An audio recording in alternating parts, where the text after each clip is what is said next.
لله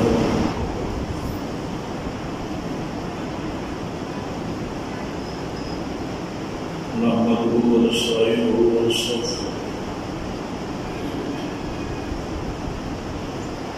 ونعوذ بالله من شرور أنفسنا ومن سيئات أعمالنا من يهد الله فلا مضل له ومن يضلل فلا هادي له أشهد أن لا إله إلا الله وحده لا شريك له وأشهد أن محمدا عبده ورسوله أما بعد فإن خير الحديث كتاب الله وخير الهدي هدي محمد صلى الله عليه وسلم وشر الأمور محدثاتها وكل محدثة بدعة وكل بدعة ضلالة أما بعد أعوذ بالله السميع العليم من الشيطان الرجيم من همزه ونفخه ونفثه بسم الله الرحمن الرحيم يا أيها الذين آمنوا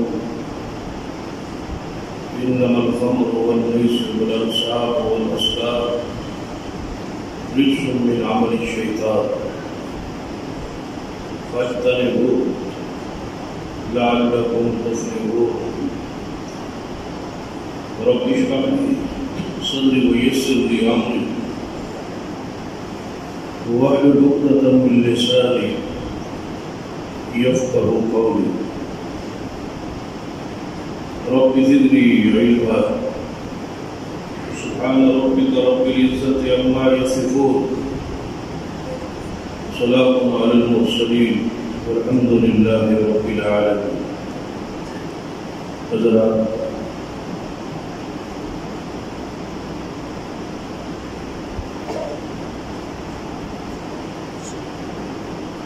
روزے کو عربی میں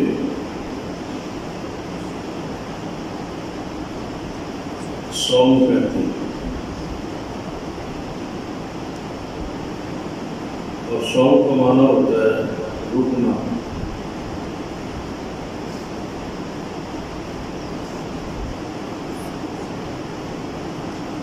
اصطلاحی طور پر صوم کا معنی ہے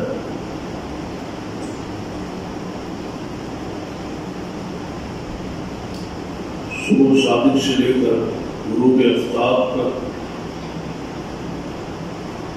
کھانے پینے اور شہوات سے اپنے آپ کو روکنا،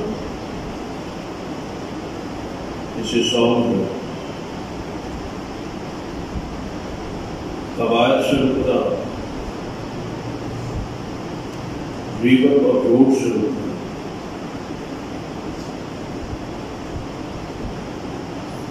یہ اصطلاحی معنی ہے الصوم کا، یعنی روزے. لیکن یہ یاد رکھیں جب ہم سارے صبح سے لے کر شام تک اللہ تعالیٰ کے حکم پر حلال چیزوں سے کھانا حلال ہے، پینا حلال ہے، ان ساری حلال چیزوں سے اس کے حکم پر رک جاتا. پیاس کو برداشت کرتا،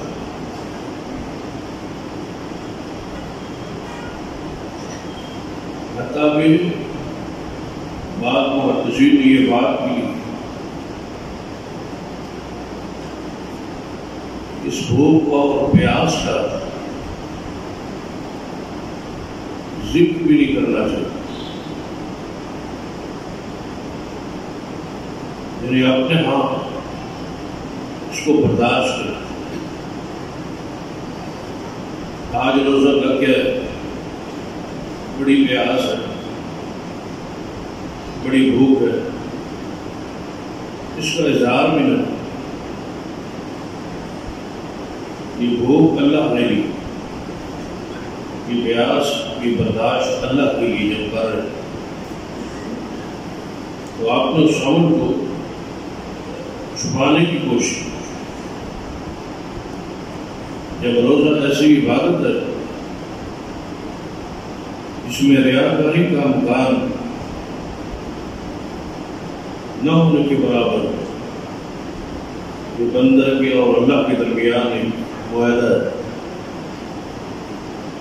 تو پھر آپ نے روزے کی جو شدت ہے، جو پیاس اور بھوک کی شدت ہے، اس کو لوگوں کے سامنے بیان ہے، اس کو برداشت کریں تاکہ اللہ تعالیٰ آپ کو اس کا اجر عظیم بخشے۔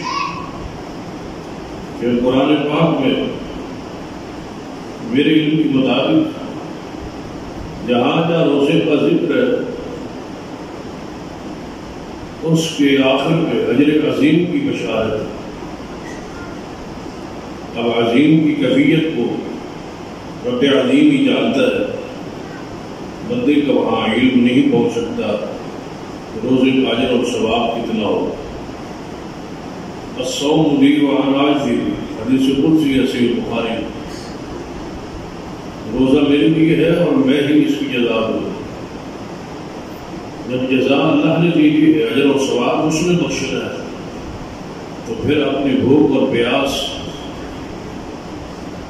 کا اظہار جو اپنے رب کے ساتھ کرے، بندوں کے ساتھ نہ کرے، ریاکاری سے محفوظ ہے۔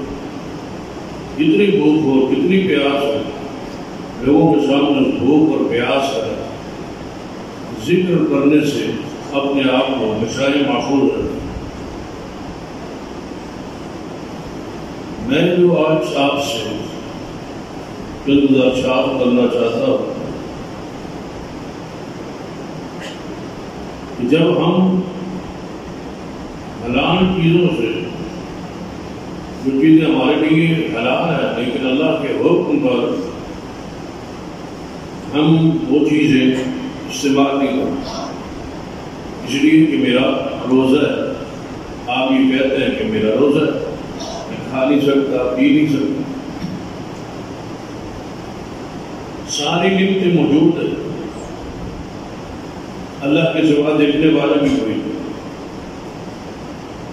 چھپ کے بندہ کھا بھی سکتا ہے، پی بھی سکتا ہے، لیکن وہ کون سا درمیان میں پردہ ہے، وہ کون سی چیز ہے جو ہمیں کھانے نہیں دی؟ سامنے پانی موجود ہے، مشروبات موجود ہے، کیوں نہیں پیتے؟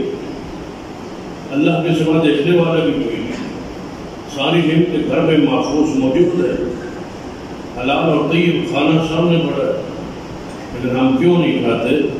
اس لیے کہ اللہ کا حکم، اللہ نے روکا، اللہ نے منع کیا، اور فرمایا کتب علیکم الصیام، اے ایمانداروں تم پہ روزے فرض۔ جب اس فرضیت کے ہم حالت میں اللہ کے حکم کو، فرض کو پورا کر رہے ہیں، تو کھانے پینے سے ہم رکے ہوئے کس کے حکم کے ساتھ؟ اللہ کے حکم۔ تو یہ بات ذہن میں بٹھائے کہ جب ہم مخصوص وقت سے لے کر یعنی صبح سے شام تک حلال چیزوں سے رکے ہوئے ہیں، تو جو حرام چیزیں ہیں ان سے تو مومن کا ہمیشہ روزہ ہو۔ جو اللہ نے ہم پہ حرام کی ہے چیز، ان سے کیوں نہیں بچتے؟ جب حلال چیزیں کھانے سے روک گئے، پینے سے روک گئے، تو پھر جو چیزیں ہمارے لیے اللہ نے ہمیشہ کے حرام کی ہے، اور انہی الفاظ کے ساتھ اور اسی پیار اور محبت بڑے انداز کے ساتھ یہ چیزیں اہل ایمان کو ان پہ حرام، تو پھر ہم ان کا استعمال کیوں کرتے؟ ان چیزوں سے اپنے آپ کو کیوں نہیں روکتے جو چیزیں اللہ نے ہم پہ حرام کی؟ تو آج جو آیت مبارکہ پڑھی، اس پہ ذرا غور کیجیے، یا ایھا الذین آمنوا، اے ایمان والو، یہ وہی الفاظ ہے، یہ وہی پیار ہے، یہ وہی محبت کا انداز ہے جو روزے کی فضیلت سے پہلے اللہ نے فرمایا تھا، یا ایھا الذین آمنوا کتب علیکم الصیام۔ یہاں بھی وہی انداز ہمارے ایمان کی گواہی ہے، اللہ تعالیٰ ہے ایمان کو بلا رہا ہے، پکار رہا ہے، یا ایھا الذین آمنوا، اے ایمان والو، انما الخمر والمیسر والانصاب والازلام رجس، اے اہل ایمان، اے مومنو، بے شک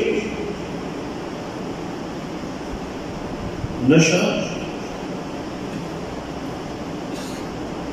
اور جوا، بت پرستی، ایسی شے، ایسی تھان جہاں اللہ کے علاوہ کسی کی عبادت اور دین کے وبا سے وہ فال گیری، یہ چار چیزیں جو ہے رجس اور گندی ہے، پلید ہے۔ سب سے پہلے فرمایا انما الخمر،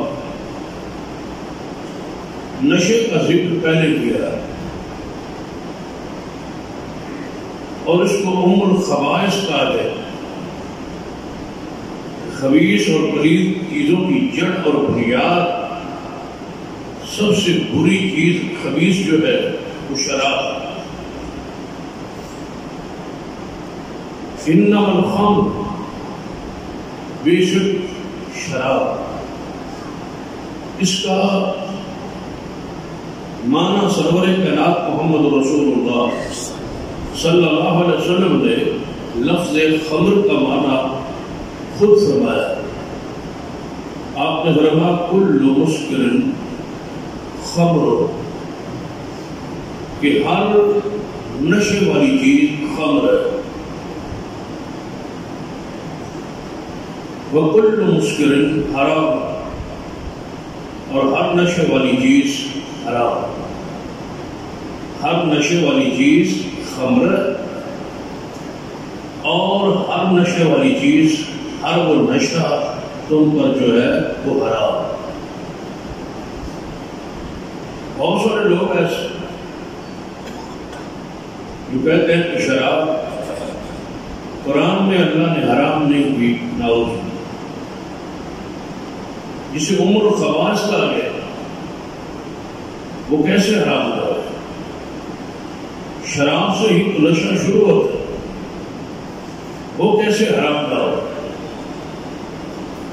قرآن پاک نے ان چار چیزوں پر 7 وجوہات بیان کی ہے کہ یہ چیزیں حرام کیوں ہیں۔ یہ شراب جو ہے اور جوا حرام کیوں کیا گیا، اس کی 7 علتیں، 7 وجوہات اللہ نے قرآن میں بیان کی۔ پھر کوئی عقل مند بندہ کیسے کہہ سکتا ہے کہ شراب حرام نہیں، اچھا عمل نہیں ہے لیکن حلال حرام نہیں ہے؟ قرآن میں اللہ نے اس کو حرام نہیں کیا۔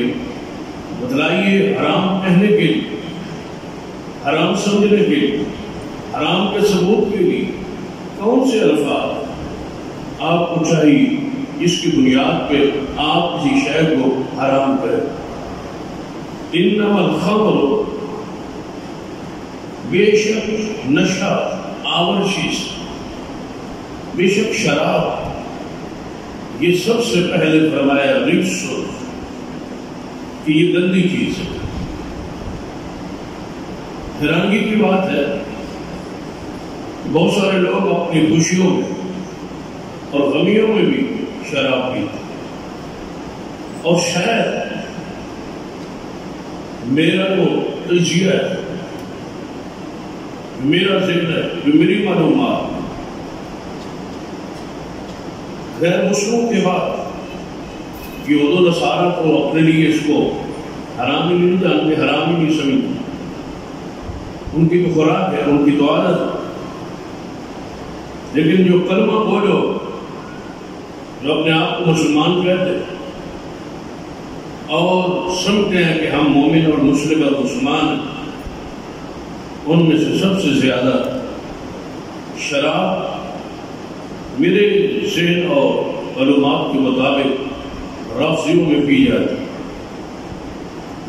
یہ لوگ شرابی ہوتے ہیں، اور شاید کیوں ہے اس کی وجوہات جو مجھے سمجھ آئی ہے، ان میں سے ایک وجہ تو یہ ہے کہ سیدنا عمر رضی اللہ تعالی عنہ اس کی حرمت کا سبب اور ذریعہ ہے۔ اور لازم بات ہے، جو بات سیدنا عمر رضی اللہ تعالیٰ عنہ کی طرف منسوب ہوگی، رافضی غصے میں آگے بھی پیے، جلال اور جذبات میں آگے بھی پیے، اپنی بدعقیدگی کی بنیاد پر بھی پیے، سب سے زیادہ شراب اس گروہ میں پائی۔ جو سیدنا عمر رضی اللہ تعالیٰ پریشان تھے اور فرمایا کرتے تھے کہ اللہ شراب کی حرمت واضح نازل فرما۔ ان کی تڑپ پر، ان کی چاہت پر اللہ تعالیٰ کی طرف سے یہ آیات جو ہے وہ نازل ہوئی۔ جو سیدنا عمر رضی اللہ تعالیٰ اس سے پہلے 2 مرتبہ آیات شراب کی، ایک آیت میں سورۃ البقرہ، شراب جو ہے اس کا نقصان نفع سے زیادہ ہے، لہذا اس سے اجتناب کی۔ دوسرا انداز تھا کہ شراب کی حالت میں، نشے کی حالت میں نماز کے قریب نہ جاؤ، کم از کم نماز کو اس سے محفوظ رہو، کیونکہ ایسے واقعات پیش آئے کہ قرآن کی آیات کی تلاوت کا وہ جو ترتیب ہے قرآن کی وہ آگے پیچھے ہوئی، تو اللہ تعالیٰ نے یا ایھا الذین آمنوا لا تقربوا الصلاۃ وانتم سکارى اس آیت کو نازل ہوئی۔ اس 2 آیات، 2 احکام کے باوجود سیدنا عمر رضی اللہ تعالیٰ خواہش تھی کہ اے اللہ ہمارے لیے واضح اس کی حرمت نازل فرما۔ کتنی فطرت اسلام کے مطابق ڈھل گئی تھی، کتنے دل کے کھرے اور صاف تھے۔ ابھی تو رسول اللہ صلی اللہ علیہ وسلم نے فرمایا تھا کہ میرے بعد اگر کوئی نبی ہوتا تو سیدنا عمر ہوتا۔ یہی وہ ان کی جذبات ہے، یہی وہ ان کی غیرت ہے، یہی وہ ان کی حمیت ہے کہ اسلام کے حوالے سے کتنے غیور ہے کہ کوئی بندہ نشے کی حالت میں ہو۔ سیدنا عمر رضی اللہ تعالیٰ عنہ کیا کہہ رہے ہیں کہ اے اللہ ہمارے لیے اس کی واضح حرمت نازل فرما۔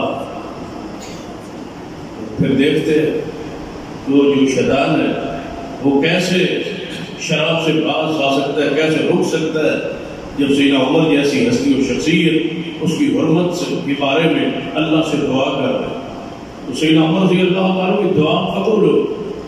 جو آپ کی طلب تھی، جو آپ کی رائے تھی، جو آپ کی چاہت تھی، جو آپ کی خواہش تھی، اللہ نے پوری فرما دی۔ فرمایا انما الخمر والمیسر والانصاب والازلام رجس، یہ گندی چیز ہے۔ شراب سب سے پہلے گندی چیز ہے، رجس ہے، پلید ہے، یہ رب نے کہہ دیا۔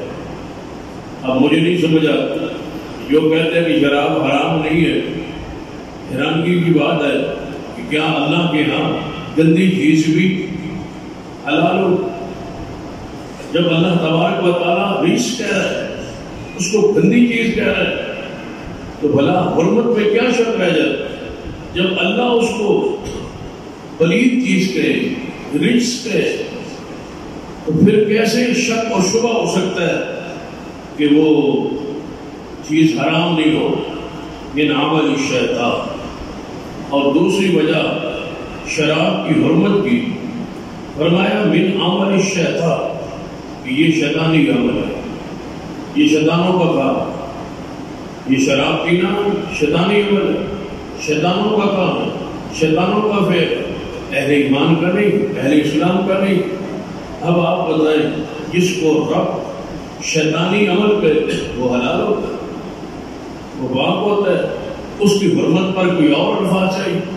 اللہ تبارک و تعالیٰ کہتا ہے کہ میرا عمل شیطان، یہ شیطانی عمل ہے، اور آگے فاجتنبوہ،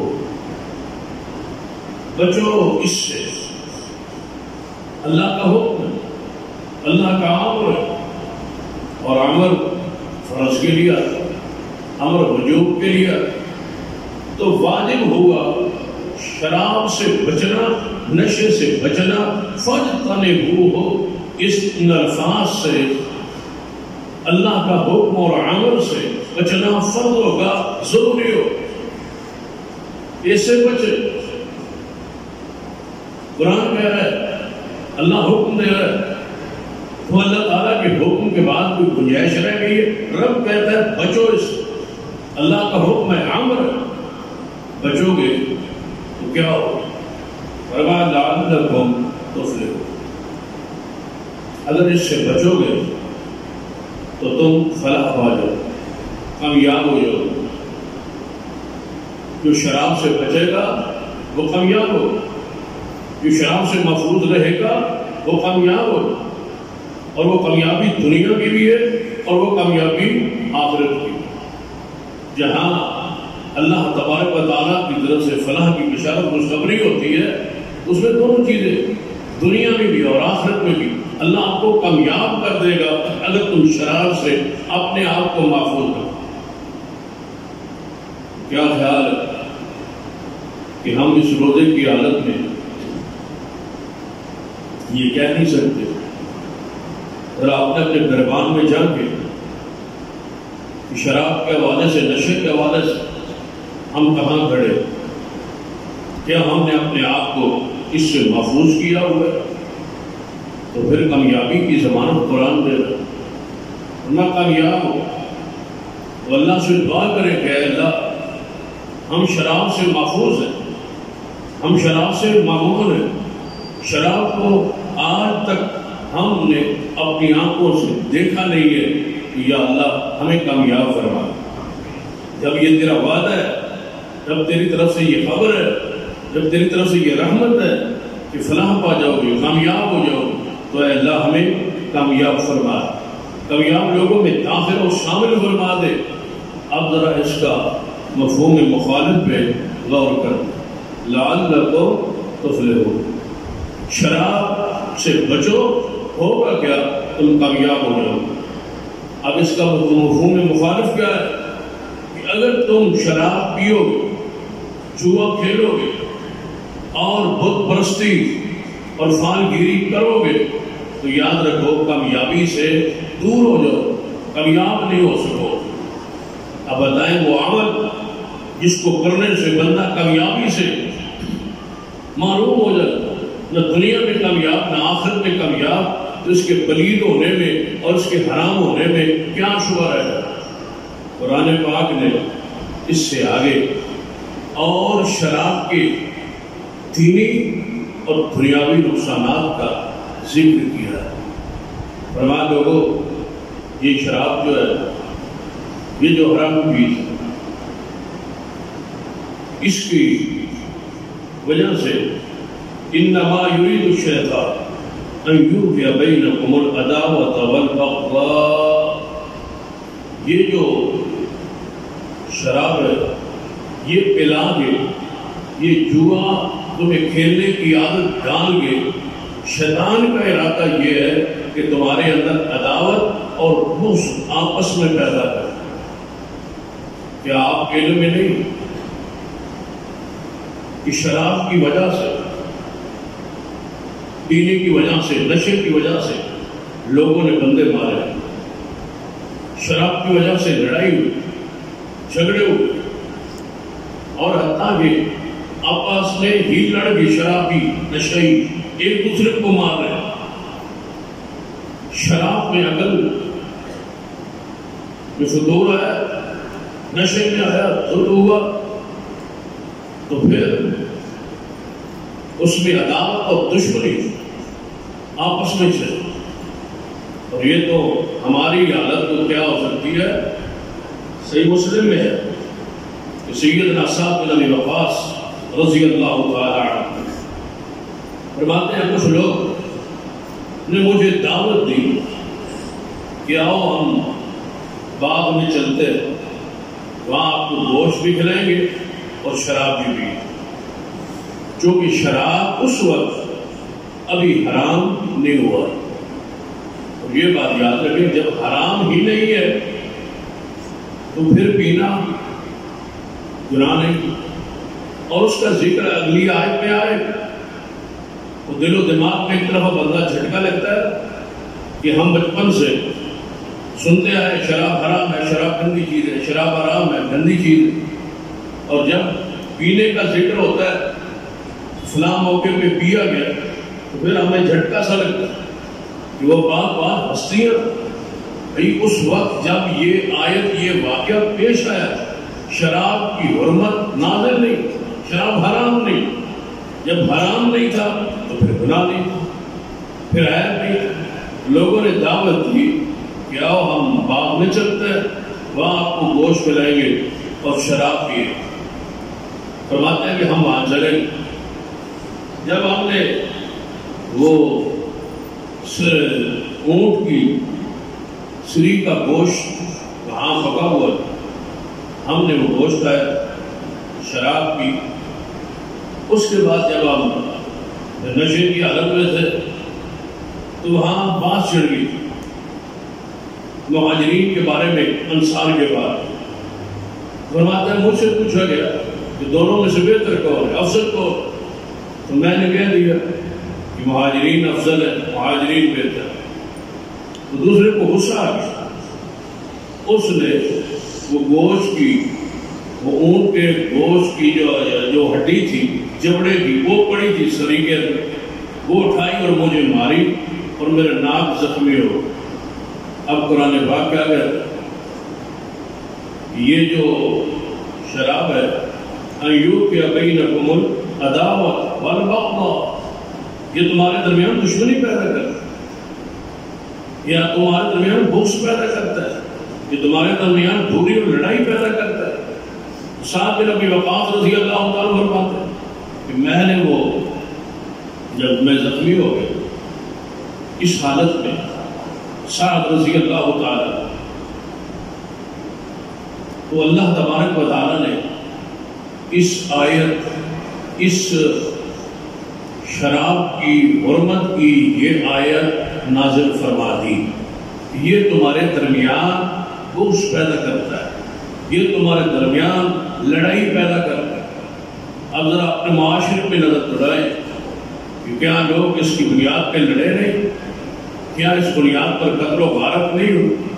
کیا نشیوں نے اپنے آپ کو مارا نہیں؟ کیا نشیوں نے لوگوں کو قتل نہیں کیا؟ جب ساری چیزیں یہ ہیں تو پھر مانیے کہ شراب کے گندے ہونے پر، اس کے عمل شیطان ہونے پر، اس کے پلید ہونے پر، اس کے حرام ہونے پر، اور آپ کو کیسے الفاظ چاہیے جس کی اتنی ساری علت وجوہات قرآن پاک نے خود بیان فرمایا۔ آگے فرمایا کہ لوگوں یہ شراب اور جوا عداوت اور دشمنی پیدا کرتا ہے، اور دوسرا کیا کرتا ہے؟ وَيَصُدَّ عَنْ ذِكْرِ اللَّهِ وَعَنِ الصَّلَاةِ۔ سب سے بڑا اس کا نقصان دینی یہ ہے کہ یہ اللہ کے ذکر سے دور کر دے۔ اب نشے میں نماز پڑھے، نشے میں قرآن کی تلاوت ہو، نشے میں آپ کون سا عمل کر سکے؟ وَيَصُدَّكُمْ عَنْ ذِكْرِ اللَّهِ، یہ شراب اور یہ جوا تمہیں اللہ کے ذکر سے روکتا ہے۔ جب تک آپ جوئے کی محفل میں بیٹھے رہیں کیا اللہ کے ذکر سے آپ محروم نہیں ہیں؟ جب تک شراب کی حالت میں نشے میں رہیں گے تو اللہ کے ذکر سے دور رہیں۔ وَعَنِ الصَّلَاةِ، اور تمہیں یہ نماز سے روکتا ہے۔ جو چیز نماز سے روکے، جو چیز اللہ کے ذکر سے روکے، اپنے کو اور اپنے بچوں کو ہر قسم کے نشے سے محفوظ رکھے۔ کم از کم ماہ رمضان کا یہ پیغام اپنے دلوں میں محفوظ کر لیں کہ جب آپ حلال چیزوں سے اس کے کہنے پہ رک گئے تو حرام سے رک گئے۔ حرام تو حرام ہے، حرام سے تو مومن کا مستقل روزہ ہے۔ کم از کم حرام کاموں سے تو اپنے آپ کو بچائیں. اور ماہ رمضان کی یہ تربیت ہے. اگر ماہ رمضان کے آخر تک تبدیلی نہ آئے تو پھر کیا فائدہ ہے رمضان کے روزوں. سچ فرمایا رسول اللہ صلی اللہ علیہ وسلم نے. بہت سارے لوگ ایسے ہوتے ہیں جنہیں سوائے بھوک اور پیاس کے کچھ بچتا ہی, کچھ اپنے پلے چیز آنے دیں, کچھ اعمال, کچھ تربیت, کچھ تقویٰ, کچھ پرہیزگاری, کچھ اللہ کا ڈر, خوف, ویلے سے حالت کچھ بدلے. اگر ماہ رمضان کا چاند ختم ہو, شوال کا چاند چڑھے اور وہی کیفیت نماز میں ترتیب میں بن گئی, نہ ہی کوئی اور نیکی اور تقویٰ. قرآن پاک نے تو کہہ دیا لعلکم تتقون, یہ تقوی کے لیے روزہ اس لیے ہے کہ تمہیں تقوی پیدا ہو, اللہ کا ڈر پیدا ہو, گناہوں سے نفرت پیدا ہو, گناہوں سے کراہت محسوس ہو, نیکی کرنا آسان ہو جائے, گناہ کرنا مشکل ہو جائے. جب آپ کی حالت کیفیت یہ بدلے اور تبدیل ہو تو پھر آپ سمجھیں کہ ماہ رمضان کے روزوں کا آپ نے فائدہ ہو. اور اپنے گھربانوں میں جھانکیے کہ میں اور آپ اس وقت کہاں کھڑے. اللہ تبارک و تعالیٰ فرماتا ہے کہ یہ شراب, یہ حرام چیزیں, یہ ریش, یہ پلید چیزیں تمہیں اللہ کے ذکر سے روکے, وعن الصلاۃ, اور تمہیں نماز سے روکے. اور آگے فَهَلْ أَنْتُمْ مُنْتَهُونَ, یہ سوالیہ انداز میں اللہ کا امر ہے. فَهَلْ أَنْتُمْ مُنْتَهُونَ, بس کیا تم رک جاؤ گے, کیا تم رک جاؤ گے. اللہ پوچھتا ہے, ساری علتیں وجوہات بیان کر کے, اس کی خواستیں بیان کر کے, اس کے دینی اور دنیاوی نقصان بیان کر کے اللہ تبارک و تعالی سوالی انداز میں فَهَلْ أَنْتُمْ مُنْتَهُونَ, کیا رک جاؤ گے. کیا اللہ فرماتا ہے میری بات مان لو گے, پاس آ جاؤ گے, رک جاؤ گے. اور جب یہ الفاظ اترے تو صحابہ کرام کا انداز کیا تھا. ہمیں تو کچھ نہیں ہوا نا, اس لیے کہ ہم شاید اللہ کے احکام کو وہ امیر, وہ مقام جو ہے وہ دیتے نہیں, یہ دل سخت ہو گئے. صحابہ کرام نے جب یہ آیت سنی فَهَلْ أَنْتُمْ مُنْتَهُونَ, بس کیا تم رک جاؤ گے. بھلا اس الفاظ کی شیرینی پہ غور کرے, مٹھاس پہ غور کرے, اللہ تبارک و تعالیٰ کی محبت پہ غور کرے.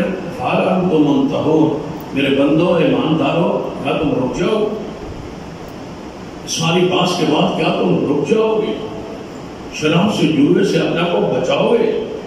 اور صحابہ کرام نے جب یہ الفاظ سنے تو کیا فرمایا, انتہینا ربنا, انتہینا ربنا, اے ہمارے رب رک گئے ہم, اے ہمارے رب رک گئے ہم.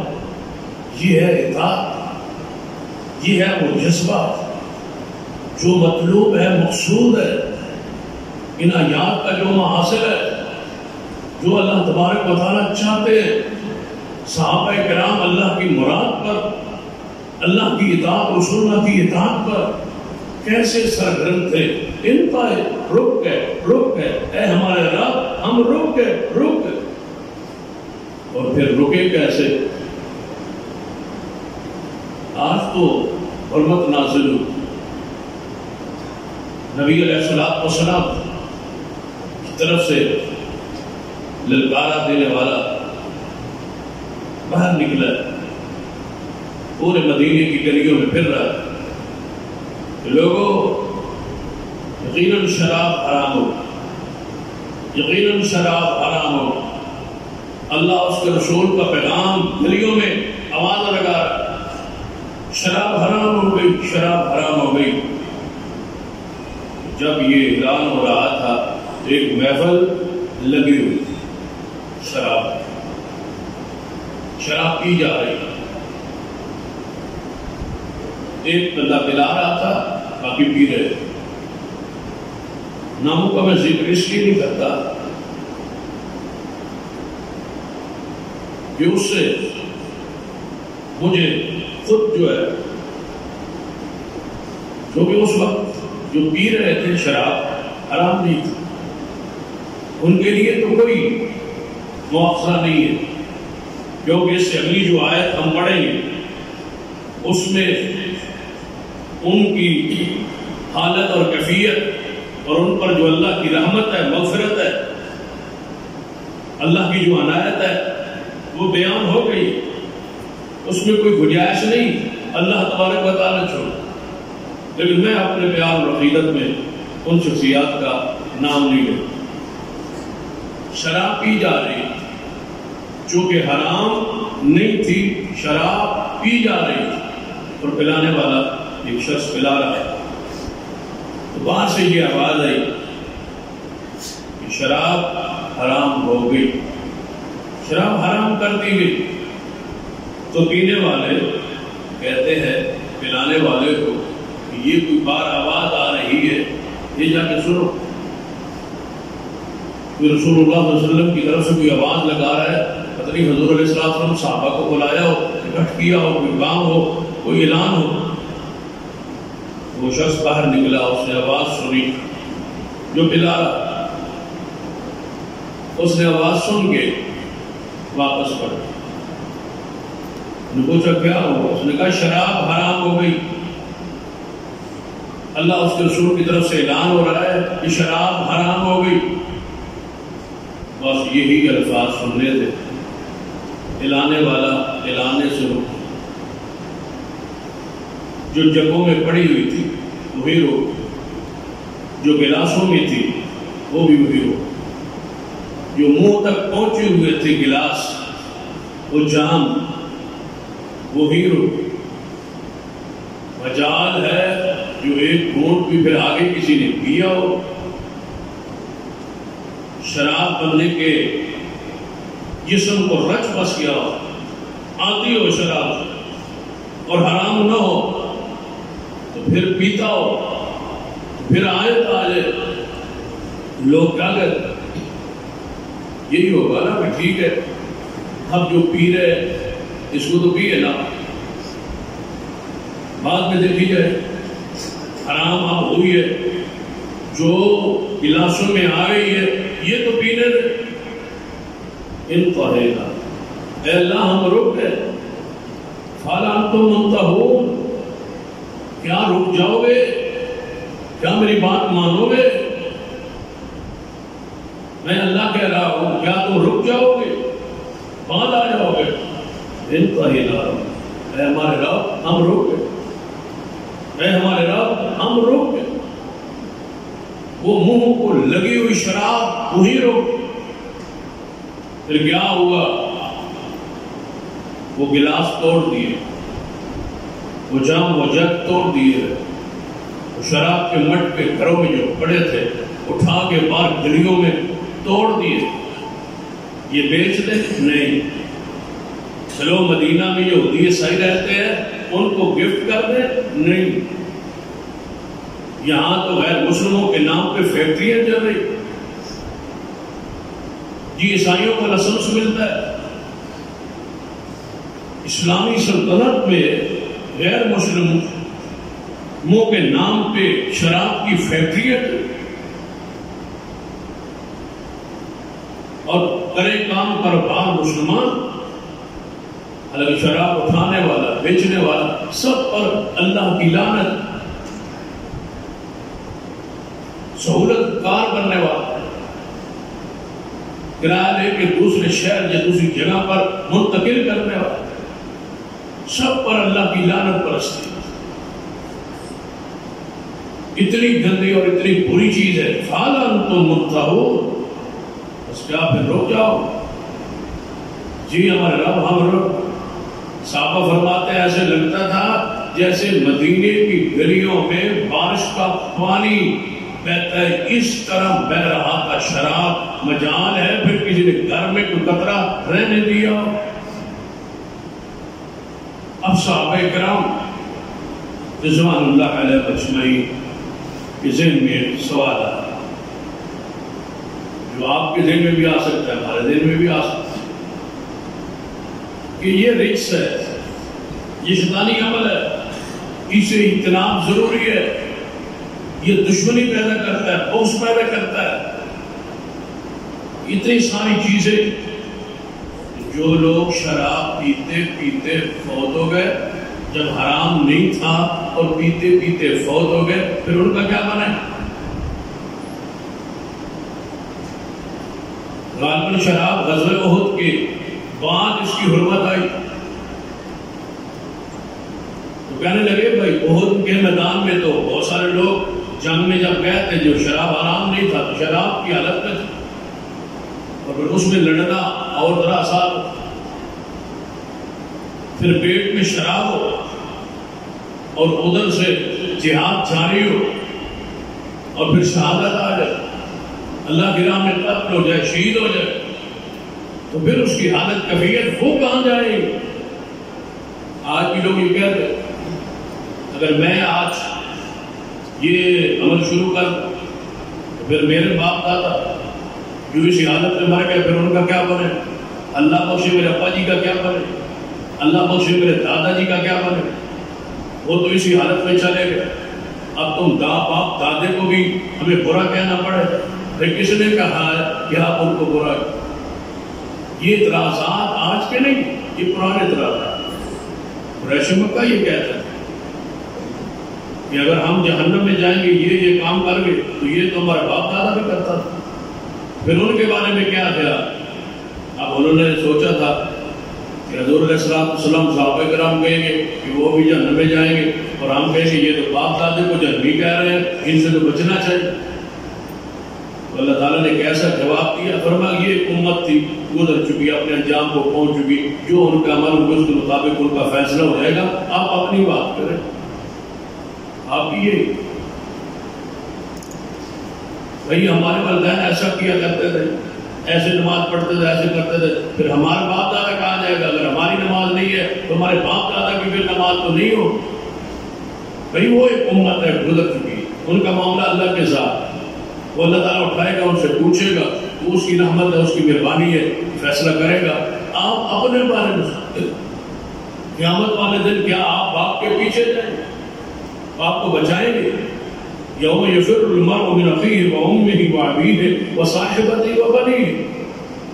دنیا میں اتنے تم والدین کے ساتھ اور سارے خاندان کے ساتھ کہ ہم سارے پھر ہمارے وہ جو فوت ہو گئے وہ کدھر جائیں گے؟ قیامت والے تو بھاگیں گے. باپ بیٹے سے اور بیٹا باپ سے، بیوی سے بچوں سے بھاگیں گے کہ قریب نہ آ جائے. وہاں تو بچانے کی کوئی صورت نہیں آپ کے پاس، تو آپ پھر یہاں کیوں ترس کھا رہے؟ ٹھیک ہے امت ہے گزر چکی ہے، ان کا معاملہ اللہ کے ساتھ، آپ اپنی فکر کریں. تو صحابہ کرام رضوان اللہ علیہ مجمعین کے ذہن میں یہ بات تھی، پیدا ہوئی کہ وہ لوگ جو شراب پیتے پیتے دنیا سے چلے گئے تو ان کا کیا بنے؟ تو اللہ تبارک و تعالیٰ جواب، جو آج تک ہم پیتے رہے، آج حرام ہوئی ہے نا، تو آج تک جو ہم پیتے رہے ہمارا کیا بنے؟ تو اللہ تبارک و تعالیٰ نے جواب دیا، لیس علی الذین آمنوا وعملوا الصالحات جناح فیما طعموا. جو کچھ تم پہلے کھاتے رہے پیتے رہے کوئی گناہ نہیں. جب حرام ہی نہیں تھا تو تم پہ کوئی گناہ نہیں، کوئی مقصد نہیں، کوئی پکڑ نہیں ہے اس پر. لہذا اب پکڑ شروع ہوگی، اب گرفت ہوگی، اب کوڑے دنیا میں برسیں گے، اب اس کے کوڑے اس کو لگائے جائیں گے. جو شراب پیے اب اس کے لیے سزا ہے، اس لیے کہ آج کے بعد اللہ نے اس سے رکنے کا حکم دیا، اجتناب کرنے کا حکم دیا. فرمایا جو کچھ تم پہلے کھا چکے پی چکے اس پر کوئی گناہ نہیں ہے. بتاؤ کتنی بڑی بشارت ہے ان لوگوں کے لیے جو حرمت سے پہلے پیتے رہے، اللہ تعالیٰ نے ان کو معاف فرما، معافی ہے، ان پر کوئی گناہ نہیں ہے. اذا متقوا وآمنوا وعملوا الصالحات، جب وہ اپنے آپ کو متقی بنا اور عمل صالح شروع کر دے، ثم اتقوا وآمنوا، پھر متقی بنے، اللہ سے ڈرے اور ایمان لائے، ثم اتقوا واحسنوا، پھر وہ ڈرے اور احسان اختیار کرے. 3 مرتبہ اللہ تعالیٰ نے اتقوا اتقوا اتقوا کے الفاظ کو، ایک دفعہ ہی کافی تھا، لیکن اللہ نے 3 مرتبہ فرمایا وہ بچے بچے بچے، وہ ڈر جائیں، ڈر گئے، تقوی اختیار کیا، تقوی اختیار کیا، تقوی اختیار کیا. بعض علماء نے یہ لکھا ہے کہ یہ تاکید کے لیے بار بار ذکر کرنا اللہ کی طرف سے تاکید ہے. بعض مفسرین نے بیان کیا نہیں، جب اللہ تبارک و تعالیٰ نے پہلے تقوی کا ذکر کیا تو اس سے مراد ہے کہ جب وہ شرک سے بچے اور اعمال صالح کیے، پھر دوسری دفعہ فرمایا واتقوا، تو اس کا معنی ہے وہ شراب سے بچے، اور تیسری مرتبہ فرمایا واتقوا، تو اس کا معنی یہ ہے کہ یہ لوگ اس پر ڈٹے رہے، قائم رہے، دوبارہ شراب نہ پی. تو اللہ فرماتا ہے کہ پھر یہ درجہ احسان پر 2 مرتبہ آمنوں کا، تیسری مرتبہ واحسنوں کا، درجہ احسان پر. اتنے ڈرے کہ درجہ احسان پر پہنچ، احسان کے درجے پر جب آ گئے تو پھر کیا فرمایا؟ احسان لوگوں کے ساتھ احسان، اللہ کی عبادت میں احسان. کہ نبی علیہ السلام نے خود اس کی وضاحت فرمائی کہ اللہ کی عبادت کرے ایسے جیسے اللہ تبارک و تعالیٰ کو وہ دیکھ رہا ہے. جب دیکھ یہ تصور نہ ہو تو اتنا خیال ہو کہ اللہ مجھے دیکھ رہا ہے، اس طرح عبادت کرے تو یہ درجہ احسان ہے. اللہ فرماتا ہے کہ وہ تقوی اختیار کرے، ایمان لائیں اور تقوی اختیار کرے اور درجہ احسان پر پہنچ جائیں گے وہ بندے. صحابہ کی تعریف کی اللہ نے انتہا فرمایا، سارے شبہات دور کر اور سارے ان رافضی بدبختوں کے الفاظ بھی، اعتراضات بھی دور کی کہ یہ پیتے تھے، فلاں صحابی نے یہ موقع پر شراب پی. یاد رکھیے صحابہ کرام محفوظ، صحابہ کرام مغفور، صحابہ کرام رضوان اللہ علیہ مجمعین کی کوئی ایسا عمل جو حرام ہونے سے پہلے کیا ہے اس پر مواخذہ کون کر سکتا؟ جب اللہ کہہ رہا ہے کہ مواخذہ نہیں ہے، جب اللہ کہہ رہا ہے گناہ نہیں ہے، جب اللہ کہہ رہا ہے پکڑ نہیں ہے، تو پھر آپ کون ہوتے ہیں اس واقعات کو بنیاد بنا کر بات کریں؟ لہذا شراب حرام، جوا حرام، یہ 2 انتہائی گندے عمل، شیطانی عمل، ان سے اپنے آپ کو اور اپنی اولاد کو محفوظ رکھیں. کیا جوئے کی بنیاد پر آپ جانتے ہیں کہ ہزاروں گھر تباہ ہوئے، فیکٹریاں بک گئی، زمینیں بک گئی، کوٹھیاں بک گئی، مکانات بک گئے، گاڑیاں بک گئی، حتیٰ کہ نشے اور اس جوئے کی وجہ سے بندے کنگال ہو کے بھیک مانگتے نظر آئے. پھر بھی کوئی شک ہے؟ جوئے کی جمیع اقسام حرام. ہر وہ چیز جو شرط لگا کے جیتی جائے وہ جوئے کے اندر داخل اور شامل. اس پر جتنی بھی لاٹری ہے، قسمت کی گڑیا ہے، یہ انعامی بانڈ ہے، انعامی سکیمیں ہے، اور حج عمرے کے جوئے پر ٹکٹ ہے، ناؤس، جس کی بنیاد حرام ہوگی وہاں عبادت کیسے قبول؟ یہ انشورنس، یہ بیمہ پالیسی، یہ ساری کے ساتھ، یہ بولی والی کمیٹیاں، یہ ساری علامت، ساری جوئے کی اقسام میں سے یہ قسمیں، ان میں سے کوئی چیز جوئے سے اور سود سے محفوظ نہیں. کسی میں سود ہوگا، کسی میں جوا. لہذا یہ جو آپ کو کمپنیاں ہرس اور لالچ دیتی ہے کہ آپ مر جائیں گے تو پھر پیچھے اولاد کی جناب آپ بیمہ کرا کے جائیں، بیمہ پالیسی کرا کے جائیں، انشورنس کرا کے جائیں، آپ کی اولاد کو ایسے پیسہ ملے گا، ایسے پیسہ ملے گا. بندہ کہتا ہے کہ میں نے تو پالیسی جمع کرا دی ہے، اب میرا مستقبل محفوظ ہو گیا. تیرا مستقبل اللہ کے اختیار میں ہے. کوٹھیوں والے اور بڑی بڑی زمینوں جگیروں والوں کو اللہ گدا غریبات دنیا زندگی کے اندر تیرے بچوں کا مستقبل کیسے محفوظ ہوگا؟ بلکہ جیتے جاگتے بندے جو دیوالیہ ہو گئے وہ کون ہے گارنٹی دینے والا اولاد کو کہ آپ کا مستقبل محفوظ؟ جوئے کے ذریعے محفوظ کرتا ہے، حلال کے ذریعے محفوظ کرو، جوئے کے ذریعے نہیں، حرام کے ذریعے نہیں۔ اپنے آپ کو ان چیزوں سے محفوظ رکھیں۔ خاص کر ماہ رمضان میں یہ دو چیزیں اپنے پلے پر کہ ہم نے اپنی اولاد کو ہر نشہ آور چیز سے محفوظ رکھا۔ نشہ آور چیزوں میں شراب ہے اور کتنی چیزیں، بھنگ ہے، ہیروئن ہے، سگریٹ ہے، یہ ساری چیزیں نشے میں داخل، تمباکو نوشی ہے، نسوار ہے، یہ بیڑا، یہ ساری چیزیں حرمت کے اندر داخل اور شامل۔ یہ ریچ، یہ شیطانی اعمال ہے، یہ بغض اور عناد پیدا کرنے والی چیز ہے، یہ ذہن میں فجور پیدا کرنے والی چیز ہے، یہ فضول خرچی ہے، اور فضول خرچی شیطانی عمل، شیطان کا بھائی۔ ان ساری چیزوں سے اپنی اولاد کو اس پاکیزہ مہینے میں ہمیشہ کے لیے محفوظ کرو۔ میں آپ سے کہتا ہوں، جب آپ روزہ رکھ کے شام تک سگریٹ سے بچے ہوئے ہیں تو آخر افطاری کے فوراً بعد سگریٹ کیوں؟ سارا دن جب طلب نہیں ہوئی اور محفوظ رہے تو اس سے جان چھڑوا لے۔ بہترین ایام ہے ہر نشے سے بچنے کے۔ سارا دن اگر محفوظ ہے روزے کی وجہ سے تو پھر اس سے اپنے آپ کو بچا لے، رات کو بھی اس گند سے اپنے آپ کو محفوظ رکھیں۔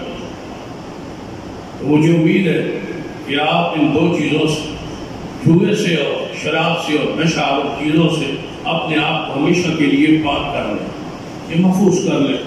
اپنے جسم کو، اپنی عبادت کو پاک اور صاف کریں، اپنے منہ کو صاف رکھیں۔ یہاں سے آپ نے درود پڑھنا ہے، قرآن کی تلاوت کرنی ہے، نماز پڑھنی ہے، اس منہ کا کچھ نہ کچھ خیال رکھیں۔ آپ جگہ وہ صاف رکھتے ہیں نا جہاں آپ نے قرآن رکھنا ہو، وہ جگہ آپ صاف رکھیں، اس لیے کہ یہاں میں اپنے قرآن رکھنا ہے، یہاں میں بیٹھ کے قرآن پڑھنا ہے، تو جس منہ سے قرآن پڑھنا ہے اس کو پاک کون کرے گا؟ جس منہ سے آپ اللہ صلی علی محمد، حضور کا، اللہ کا، رسول اللہ کا نام لینا اور درود پڑھنا ہے، اس منہ کو کون پاک کرے؟ اس راستے کو کون پاک کرے؟ اس کو تو مسواک کرنے کا حکم ہے کہ منہ صاف رہے، پاک رہے، پاکیزہ رہے، بدبو نہ آئے۔ سگریٹ سے تو آپ اپنے منہ کو آپ خراب کر رہے ہیں، بدبودار کر رہے ہیں، اس راہ میں گند پھیلا رہے ہیں۔ اس راہ سے قرآن کی تلاوت ہونی، جہاں سے آپ نے دعا کرنی، جہاں سے آپ نے وظائف پڑھنے، جہاں درود پاک پڑھنا ہے، جہاں سبحان ربی الاعلیٰ، سبحان ربی العظیم کہنا ہے، یہاں الحمدللہ رب العالمین، کیا مطلب اس منہ کو صاف تو رکھے، اس راستے کو صاف رکھے جس راہ سے قرآن کی تلاوت ہو رہی۔ کچھ تو اس کے عدد کا، احترام کا خیال رکھے کہ میں کیا کر رہا ہوں، کس راہ کو میں اور کس منہ کو میں برا کر رہا ہوں اور ریچ کر رہا ہوں اور پلید کر رہا ہوں اور بدبودار کر رہا ہوں۔ ایسی بوٹی سے اپنے آپ کو محفوظ رکھے۔ اس سے بڑی بدبودار چیز اور کیا ہو سکتی؟ سگریٹ پینے والے کے منہ کے قریب طرف منہ لگا کے دیکھے کتنی بدبو اور کراہت محسوس ہو، لیکن ہوتی اسے ہے جسے بدبو آتی، اور جس کا اپنا ناک بدبو سے بھرا ہو، تعفن زدہ ہو، تو اس کو کیسے بدبو ہو رہا ہے؟ نفیس بندے کو یہ بدبو آتی ہے، اور فرشتوں سے زیادہ نفیس کون ہے جنہوں نے آپ کی نماز کو نوٹ کرنا ہے، نماز کو لکھنا ہے، آپ کے قریب آنا ہے، نماز میں آپ کے ساتھ ہونا ہے، تو فرشتے تو دور ہو جائے، وہ قریب نہیں آئیں گے بدبو کی وجہ سے، اپنی بدبو کی وجہ سے فرشتوں کو دور کر دیا۔ تو اللہ تعالیٰ سے آج توبہ کرے اور شراب سے اور جوئے سے اپنے آپ کو محفوظ رکھے۔ اللہ مجھے اور آپ کو توفیق عطا فرمائے۔ اقول قولی ھذا واستغفر اللہ لی ولکم ولسائر المسلمین وآخر دعوانا الحمد للہ۔